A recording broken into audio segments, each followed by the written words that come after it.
Hello everyone, welcome to JIB Prep. In today's class, we're going to discuss unit number 6, operational aspects of handling, clearing, collection and cash. In this particular video, we'll understand about check truncation system, RBI guidelines on collection of instrument, check cash and its custody, security arrangements which are done by the bank with respect to its branches and ATMs. Then we'll do our practice questions and wind up this class. So let's begin our today's class. Banks carry out many important functions at their branches, and the main activities include handling cash, collection instruments like check, draft, sending money to the customers. And let's understand it one by one. When I say cash transactions, every bank branch deal with cash daily, like cash deposits, cash withdrawals. Handling cash involves keeping it safe, moving it between branches, avoiding fraud or theft. For example, a customer withdraws 20,000 from a bank counter. The branch needs to ensure that the cash is counted, recorded, and securely given. Sometimes bank do not allow cash deposits at the counter and only accept cash through ATMs. So this is not a good practice because one of the basic functions of the bank is to accept deposit, and the RBI has specifically instructed banks not to follow such restrictions. Number two, collection of instruments. Customers deposit instruments like checks, demand draft, pay order, dividend warrants, tax refund orders, NSCs, fixed deposit receipts. Suppose a customer receives a dividend check from a company.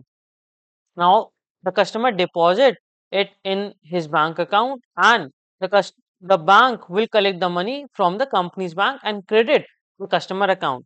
Earlier, clearing houses where checks from different banks were processed were managed by RBI or SBI.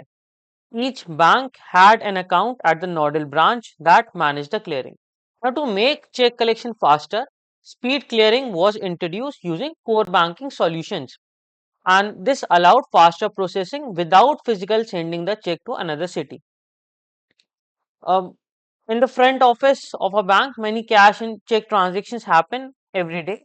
So the bank staff must know correct procedures and use software systems, as most manual registers are now replaced by IT systems. So if a check is deposited, the staff should know whether it should be cleared locally or sent for collection. Now let's move on to check truncation system. Who introduced it? RBI introduced CTS. Why it has been introduced? Now CTS stopped the physical movement of checks between banks.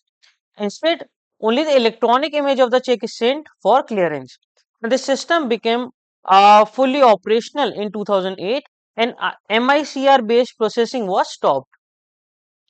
So the truncation, this particular word truncation means stopping the physical movement of check, and instead the bank scans the check, generates an electronic image of the check, and that electronic image is sent to the paying bank through the clearing house.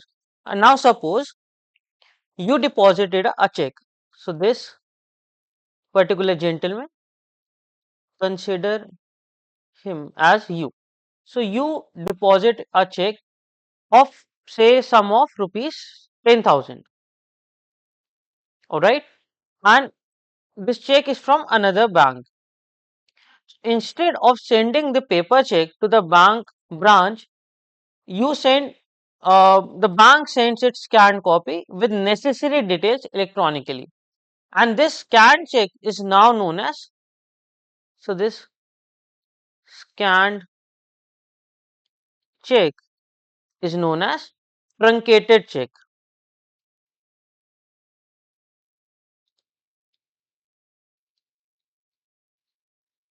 And where do you find the reference? In section 6 of the Negotiable Instrument Act.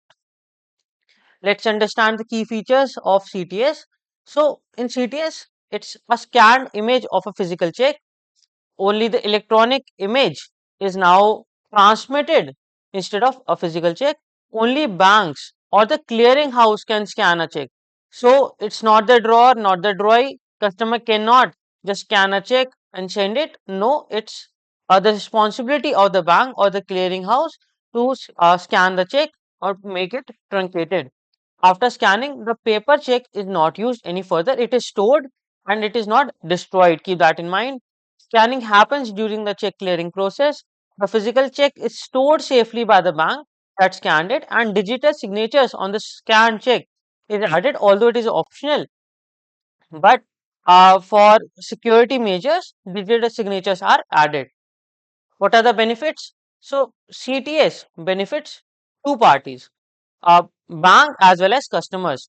First, with respect to bank, there is no need to physically move checks.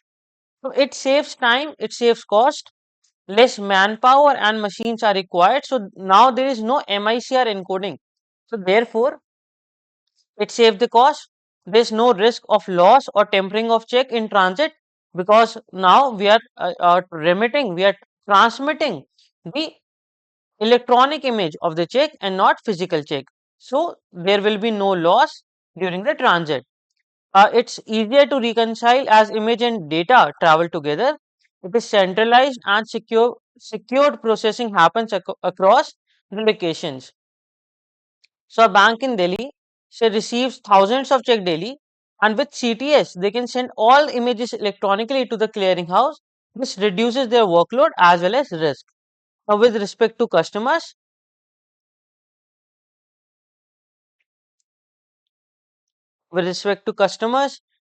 it the checks now clear faster, so there's faster clearing time.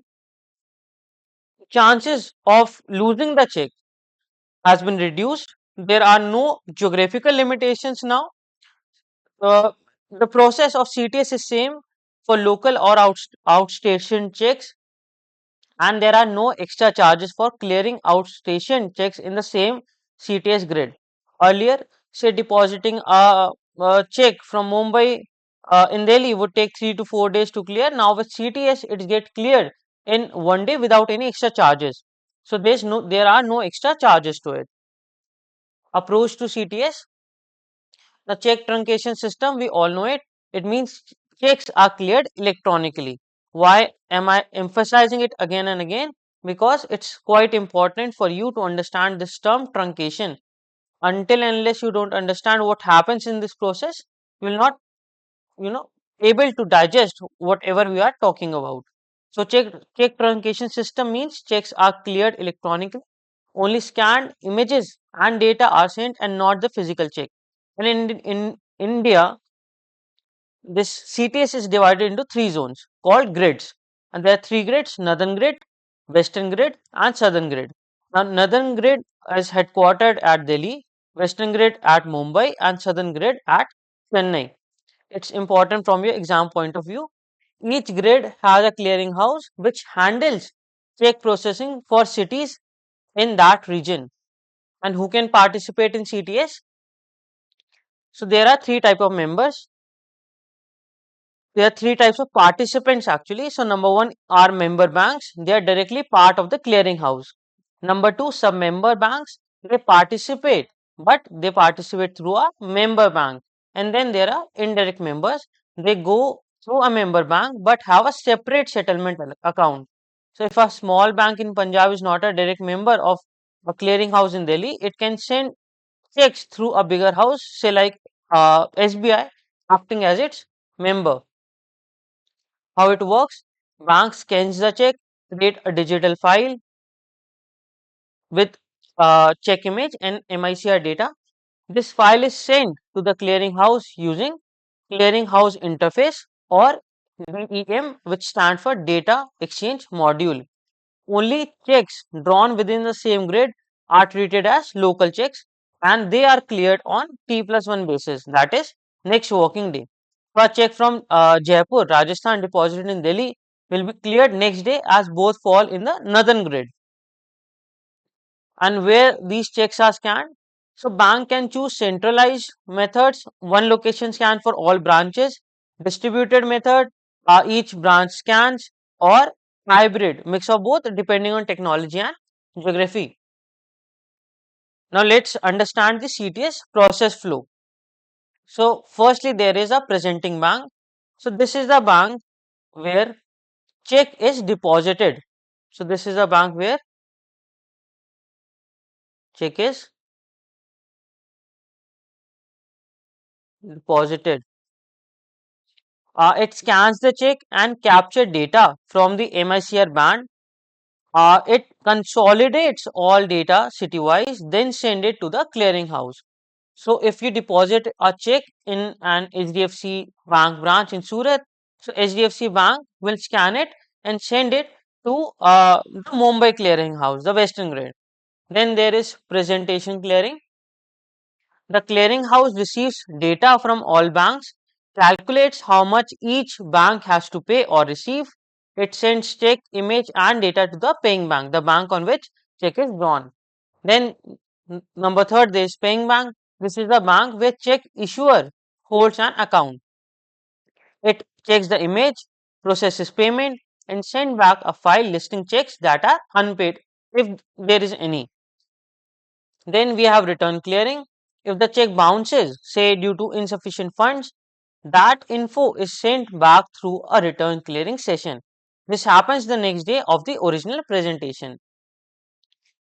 Settlement, once both presenting and paying bank finish the part, the clearinghouse calculates the net position for each bank, and banks have to keep enough balance in their RBI account for settlement. Say if SBI has to pay 2 CR and receives 1.5, it pays only the difference, that is the 50 lakhs. So this is settlement. This is the net position for SBI in this particular example. Clearing cycle, so one cycle per day, which consists of presentation clearing and return clearing.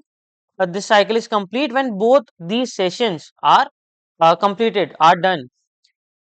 Security features, so CTS uses public key infrastructure to make sure all images and data are secure and no one can tamper with this data. Endorsement rules, check endorsement, so when the check is scanned, a single line endorsement like a stamp is printed on its back with a unique ID. This act as proof that the bank has accepted and processed the check. If the check is returned and later represented, the new stamp must be at different spot. So bank may use stickers to avoid stamp overlaps. So this is about CTS process flow. Now let's talk about what is different for bank and what is different for customers. This is nothing but the responsibilities of customers and responsibilities of bank. So a customer, while writing a check, has to ensure certain things, like the customer uses only CTS 2010 compliant checks. So older checks may not be scanned properly, and that is why they are not accepted. The customer, while writing the check, should use dark inks and write clearly. They fill the checks at one time using the same pen. So the customer should not use different pens for different fields. The customer should write the check properly. Amount in words should start right after rupees and ends with only. Amount in figures should be close to the box, ending with the symbol. Just a minute.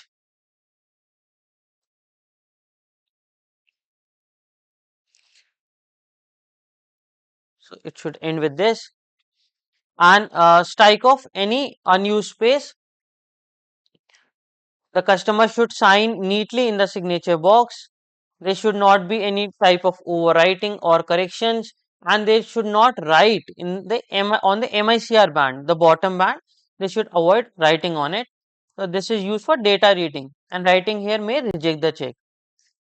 What are the responsibilities of the presenting bank? The presenting bank also has to ensure that the checks are CTS 2010 standards. They are CTS 2010 compliant. They do proper due diligence. As per Section 131 of the Negotiable Instrument Act, they should check for signs of tampering or irregularities. They should verify that the check is filled correctly and clearly. They should check for alterations. If there's any doubt, the bank must reject the check. They should confirm the identity of the customers depositing the check. Ensure stamps do not hide important details like amount or signature, and they should make sure all important details are captured in the scanned image. And what are the common rules which are important for both bank and customers? That the checks with overwriting or changes in key field like amount or name, they should not be allowed. So if there is any material alteration, the check should not be processed. And the checks that do not follow CTS 2010 standards, they should not be allowed. They should not be processed or cleared. CTS images, each check has three scanned images: front in grayscale, front in black and white, and back in black and white. So the image is digitally signed by the presenting bank right at the start. Images go through rigorous quality checks, and if the paying bank doubts the image, it can ask for physical check. Security and authenticity must be maintained using public key infrastructures, which is a strong digital security system. Positive pay system, it started from 1st January 2021.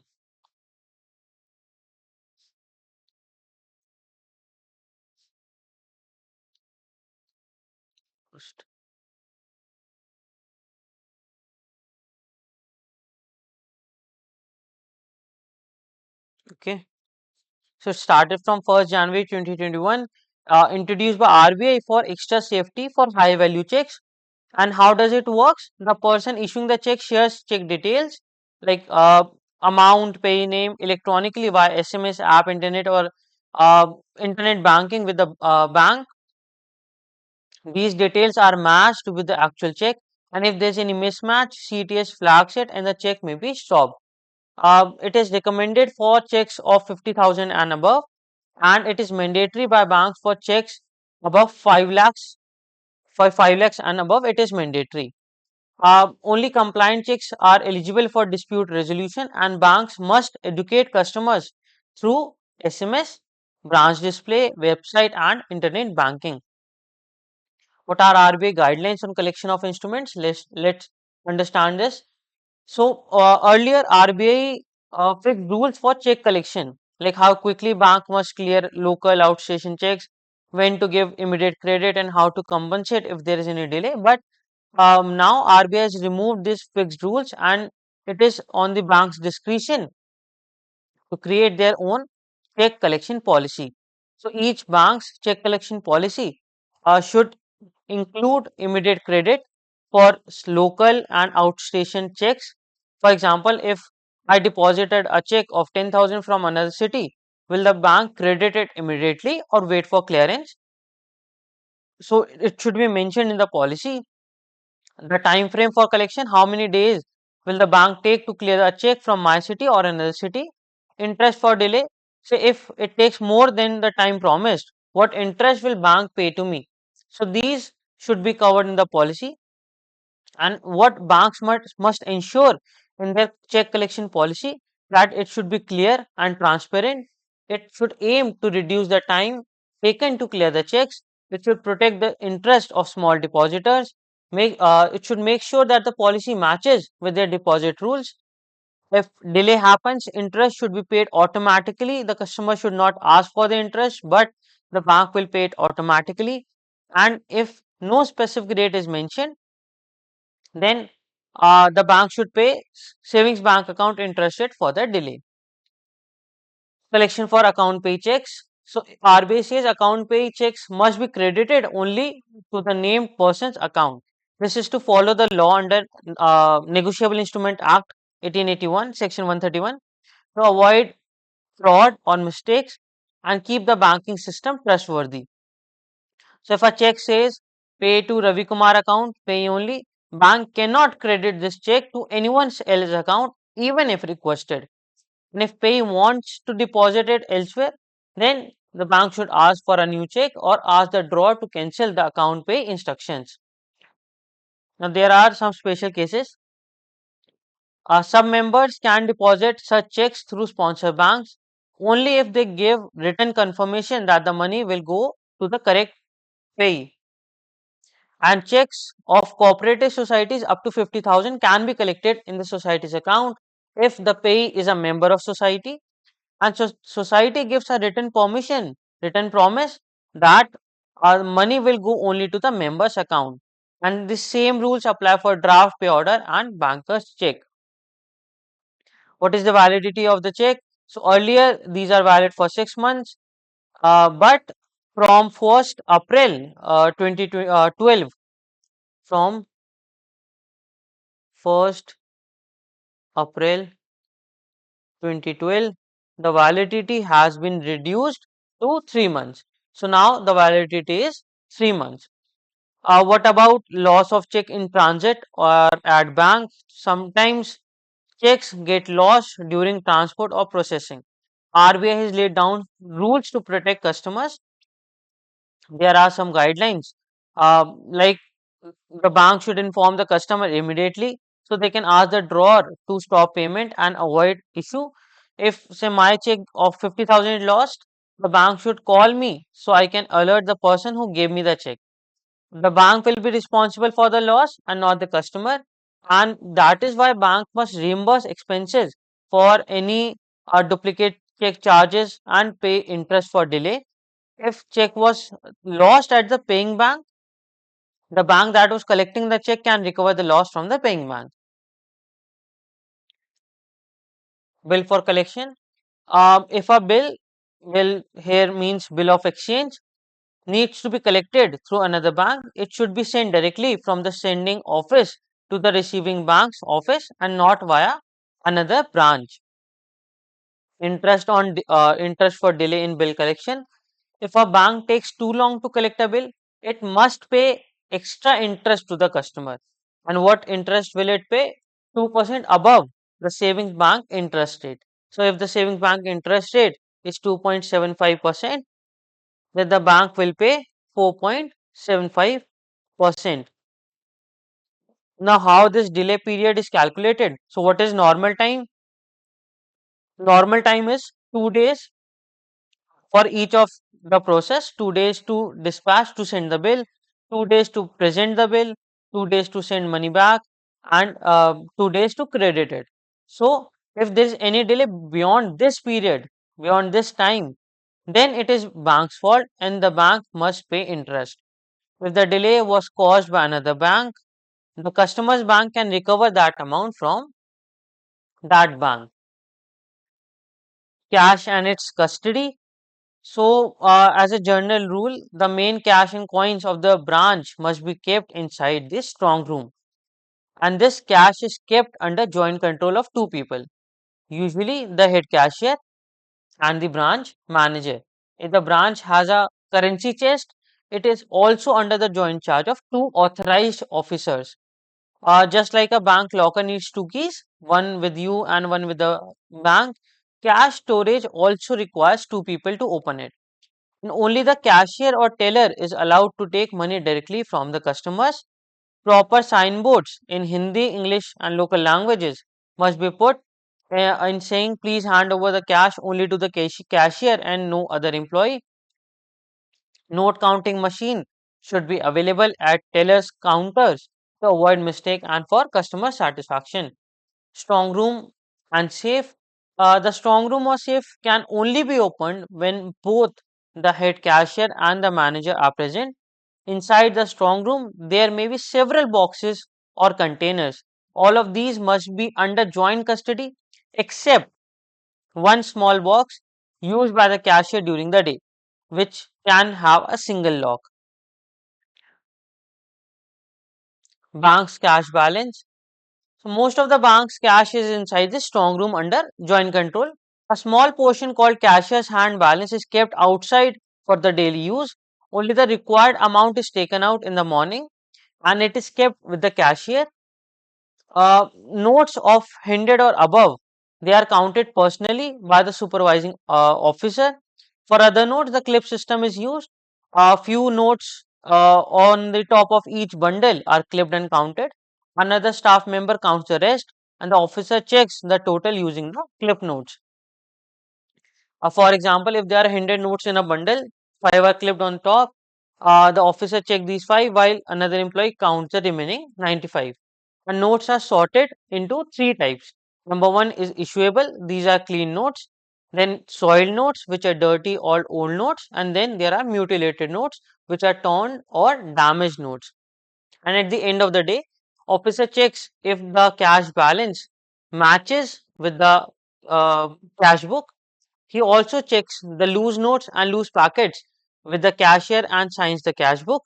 Before closing the strong room, both officer and cashier verify the bundles with the reserve cash register. This is called a gross check.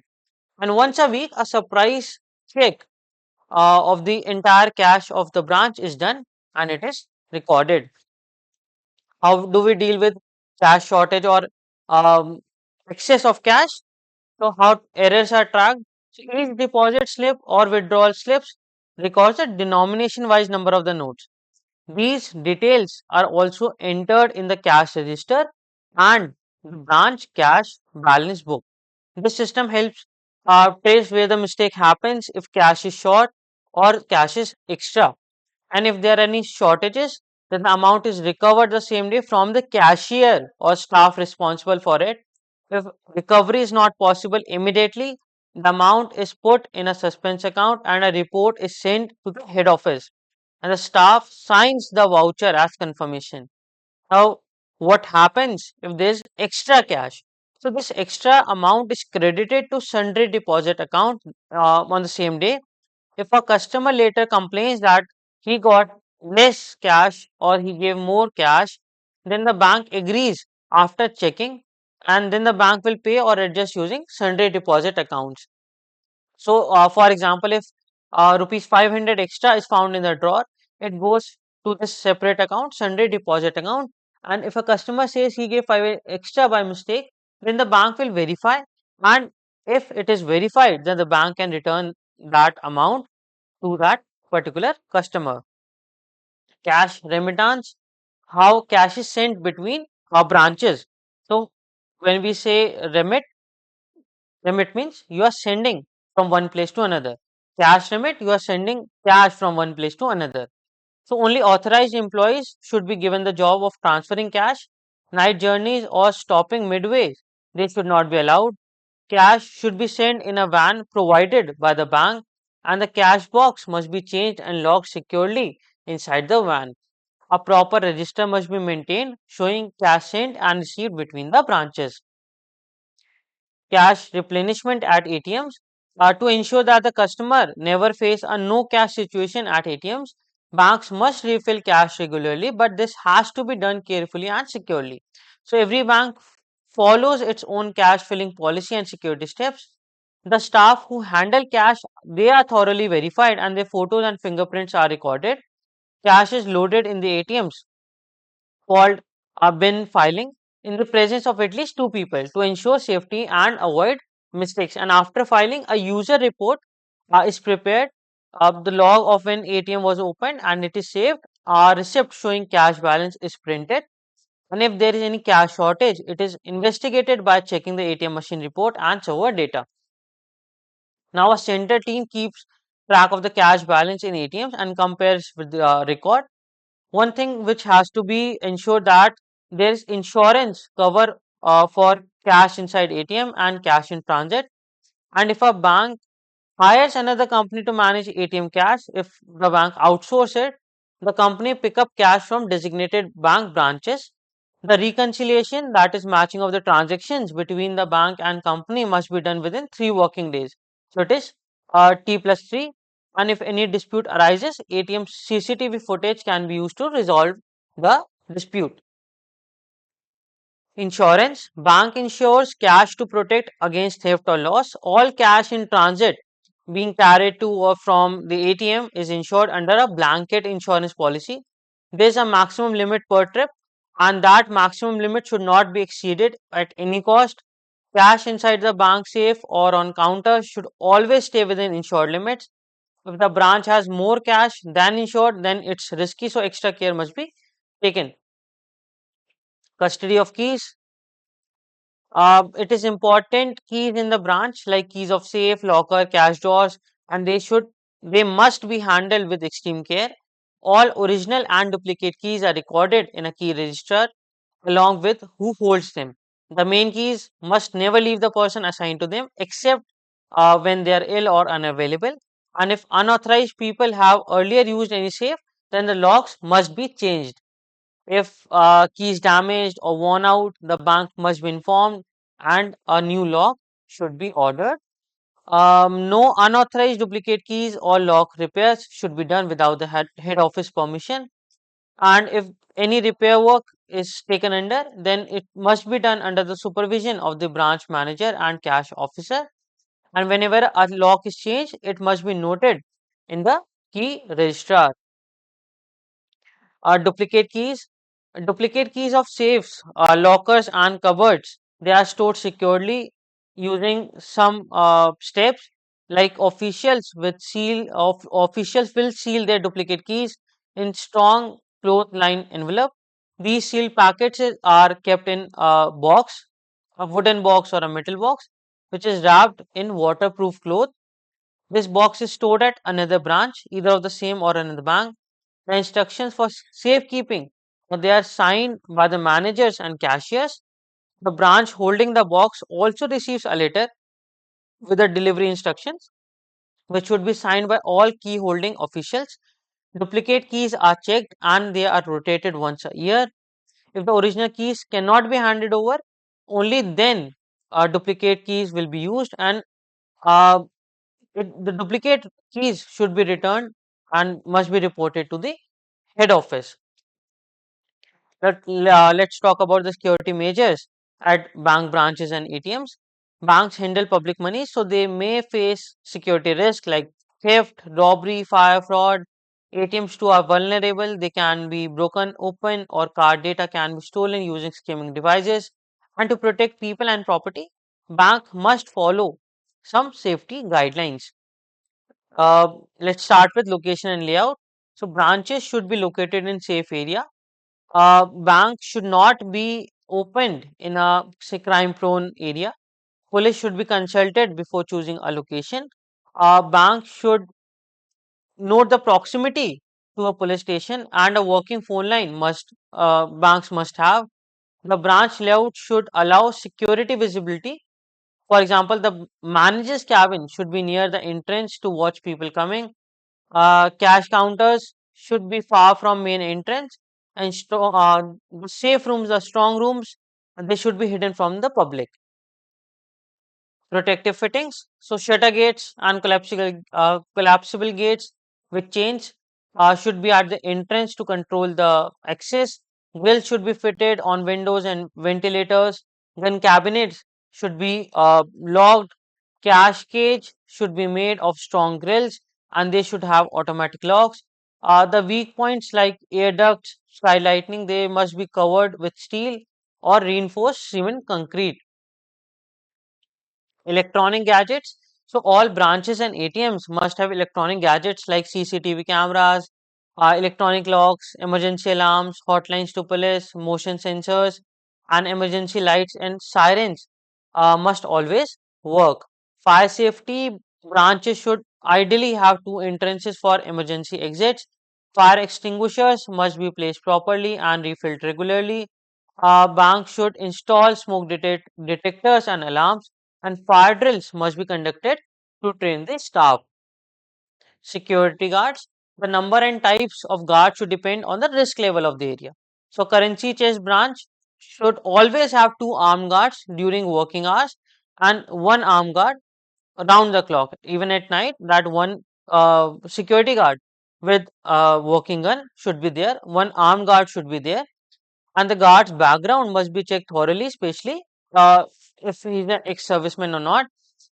Firearms management, so gun must always be in working condition and they should be cleaned regularly, and the expired bullets should be replaced with the fresh ones, obviously after getting permission. Currency chest security. So these are high risk zones and needs extra security. Steel barricades should be there to control the entry, separate area from the main banking hall. Guards should be placed strategically so they cannot be easily overpowered, and emergency alarm switch must be within the guard's reach. Police coordination. So branch managers should stay in touch with the local police and they can ask police to monitor suspicious persons or areas with a high crime rate. Uh, Handling large cash payments should be made inside safe enclosures which should be away from public. Cash movement should must be kept confidential and no fixed route or time should be followed while moving cash to avoid the risk. Operational safety. A marked set of new currency notes should be kept and recorded. These should help in tracing robbers if the cash is stolen. Our lights should always stay on even after working hours to detect any unusual activity. System must always be ready for emergency responses, and if someone suspicious is seen, then it should be informed to the police immediately. Fake note detection. All notes received at the counter or in bulk must be checked using the machines, and fake notes should not be returned or destroyed. They must be stamped counterfeit. They should be impounded, recorded and kept separately, and should be reported to the police. Acknowledgement slip should be given to the person who submitted them, even if they refuses to accept the slip. Then also acknowledgement slips are issued. So if a customer deposits 6 fake notes, then the bank must file FIR. So incident reported to the police. So if the notes are 5 or more, then there should be immediate FIR. And for 1 to 4 counterfeit notes, a monthly report is sent to the headquarters. These reports are also sent to the forged note vigilance cell. And if there are any soil notes, so soil notes, mutilated notes, defective currency, they can be exchanged at any bank branch during the working hours. I hope you understand this unit properly and clearly. Now let's check your progress. So which of the following requirements is not mandatory for checks under CTS 2010 standards? So field placements as prescribed, this is mandatory requirement. Pre-filled account field, this is again a mandatory requirement. Watermark is a mandatory requirement. Security thread, so this is an optional requirement and not a mandatory requirement. So option B is the correct answer for this question. Under CTS process, how many checks are issued? So 3 checks. Which of the following statement is not acceptable in the check collection policy of bank? The bank will take all possible measures for safeguarding the instruments received from its customer for collection. This is acceptable. The bank will compensate the customer for any delay in collection of check on its own. Also acceptable. The bank will not be responsible for any delay arising out of circumstances beyond its control or the control of the paying bank. So this is also acceptable. Which left option D, no compensation will be paid for delay in collection of local checks. So this is not acceptable, making D as the correct answer. Which of the following cash held at the branch is not required to be under dual custody? Cashier's hand balance, so this is not required to be in dual custody. Notes of less than rupees 100 denomination, so these are to be required. Cash balance in the form of coins also required. All of the above cannot be the answer. So A is the correct answer for this question. Which of the following action is proper in handling counterfeit notes? The teller refuses to accept counterfeit note detected by her at the counter. So this is not proper handling.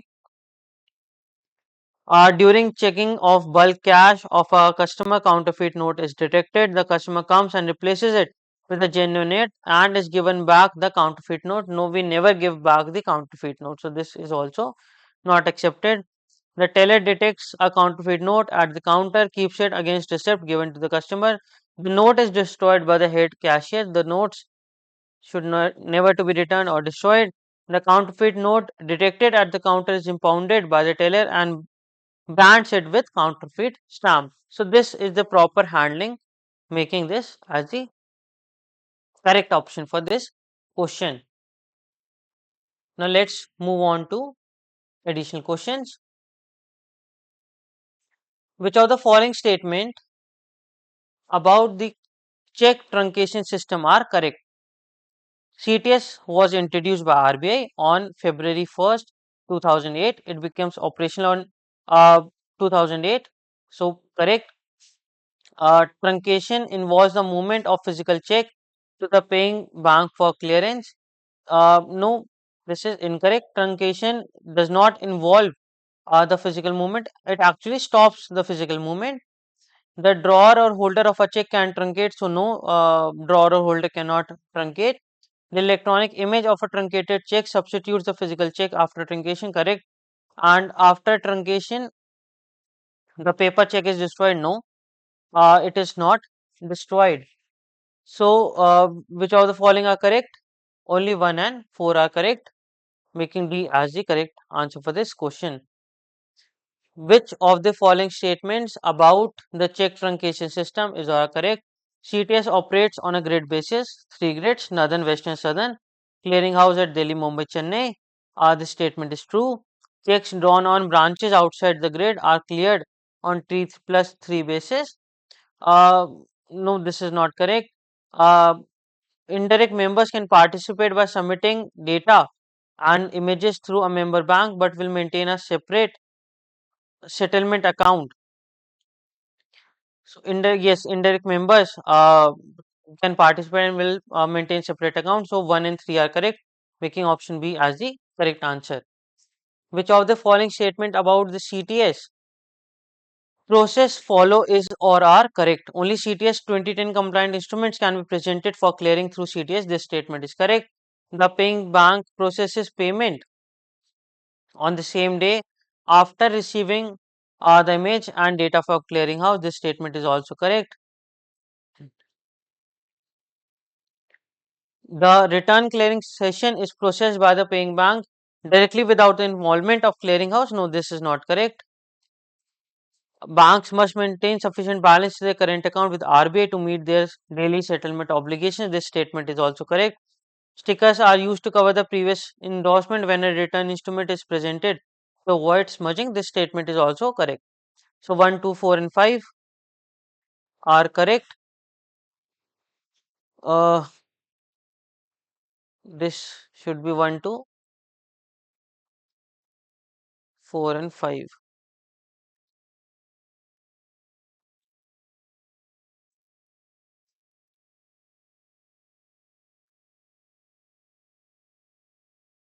So 4 should be there. So 1, 2, 4 and 5. Which of the following statement is or are not correct regarding the responsibilities of customers and presenting banks under CTS 2010 framework? So asking for not correct statement. So customer must ensure that the checks they issue are compliant with 2010 standard, use permanent ink, avoid making alteration in the checks. So this is correct. The presenting bank is responsible for verifying the check in is compliant with CTS 20 standards, scrutinizing the instrument for any physical tampering, and ensuring the identification of the pay has been properly done. This statement is also correct. It is acceptable for customers to write over. No, this is not acceptable. So this is incorrect, making option C as the correct answer. Let's read option D as well. The presenting bank must check that all essential elements, including the amount in words and figures, are clearly visible in the check's image during the scanning process. This statement is also correct. So, consider the following statements related to CTS and positive pay system. The CTS in India uses a combination of grayscale and black and white images for processing check. This statement is correct.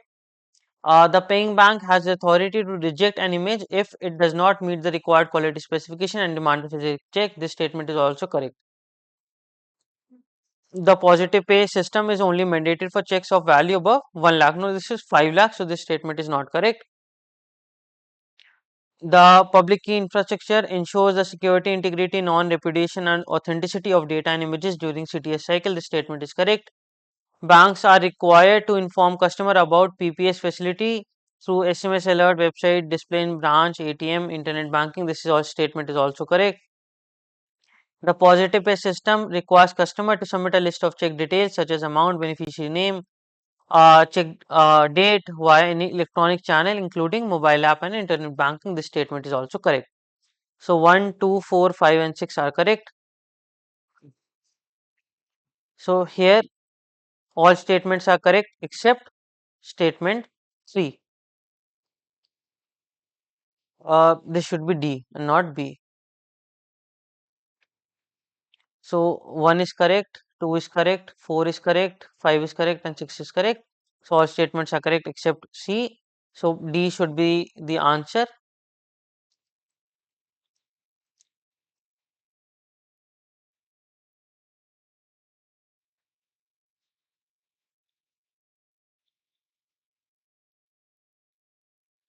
D will be the correct answer. Which of the following statements are correct regarding the collection of account pay checks as per the RBI guidelines? Banks are prohibited from crediting an account paycheck to the account of any person other than the pay name. This is correct. RBI allows the bank to credit the proceeds of an account paycheck to any account provided the drawer or no, this is not correct. A sub-member bank can collect the account paycheck, but it must provide a clear undertaking that the check proceeds will be credited only to the pay account. This statement is correct. The RBI allows the collection of account paycheck of cooperative credit societies up to 50,000 to accounts of pay who are constituents, meaning to say members of the society. So this statement is also correct. The instructions regarding account paycheck apply only to checks and not to draft or pay order. No, they also apply to draft and pay orders. So this statement is not correct. 134 is the correct answer. So A is the correct answer for this question. Which of the following statements are correct regarding the payment and loss of check, draft and other instruments? The validity period for payment of check, draft and pay order has been reduced to 3 months effective 1st April 2012. This statement is correct. The check lost in transit. So this statement is correct. If a check is lost in transit, the account holder is responsible for the loss. No, account holder will not be responsible. It is the bank which is responsible. So this statement is not correct. Banks are required to reimburse account holder for the expense of obtaining duplicate instruments if a check is lost during the collection process. This statement is correct. Interest for delayed collection of bills should be paid at the rate of 5%. No, it is 2%, not 5%. This is not correct. The collecting bank can recover the reimbursement amount for a lost check from the paying bank if the loss occurred at the paying bank branch. So this statement is correct. So 1, 3 and 5 are correct. Option D is the correct answer for this question. Which of the following statements are true regarding the handling and custody of cash in bank? The cash and small coin balance should always be kept in strong room under the single custody of cash officer. No, it should not be under the single custody, but the dual custody. The supervising official is responsible for counting all notes above 100 and verify the correctness of all other notes based on the clip system. This statement is correct. The joint custody balance must be checked against the entries in the cash balance book at the end of each working day by the supervising officer. This statement is also correct. The currency chest in branches can be maintained under the custody of only one officer. No, should be two officers. So not correct. Receptacles in strong rooms used for storing cash and small coin balance must be under dual custody, except for cashier's hand balance, which is under single custody. This statement is correct. The head cashier or cashier is responsible for personally counting all denomination of notes at the end of each day and verifying the joint custody balance. This statement is also correct. At least once a week, the officer in charge must perform a random checks on different denominations and record the check in the cash balance book. This statement is also correct. So 2, 3, 5, 6 and 7. 2, 3, 5, 6 and 7. It is option B. Which of the following statements about cash handling procedures in banks is or are accurate?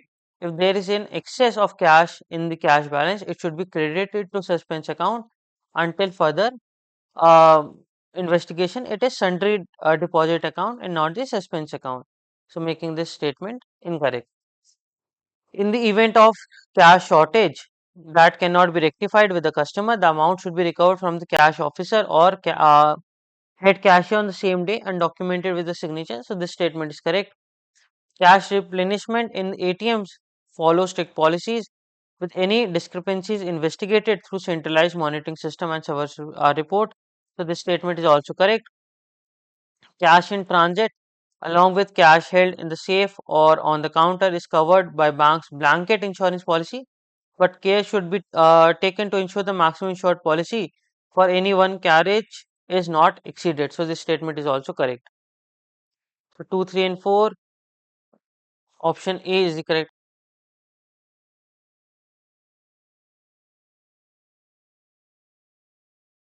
Detection and impounding of counterfeit notes in banknotes tendered over the counter should only be manually examined for authenticity. This statement is not correct. Machines are used. Counterfeit notes should be stamped as counterfeit and impounded, and they should never be returned to the tender. This statement is absolutely correct. An acknowledgement receipt must be issued to the tender, but it is not necessary to include a serial number. It should include the running serial numbers. So this statement is not correct. For transactions involving 5 or more counterfeit note, FIR must be filed immediately with the local police authority. This statement is absolutely correct. A consolidated monthly report of counterfeit notes should not be sent to forced note vigilance at the head office. This statement is not correct. It should be sent. So option 2 and 4 are correct, making option C is the correct answer. So that is it for today's class. I hope you enjoyed the session. We'll meet again with unit number 7. Till then, bye bye and take care.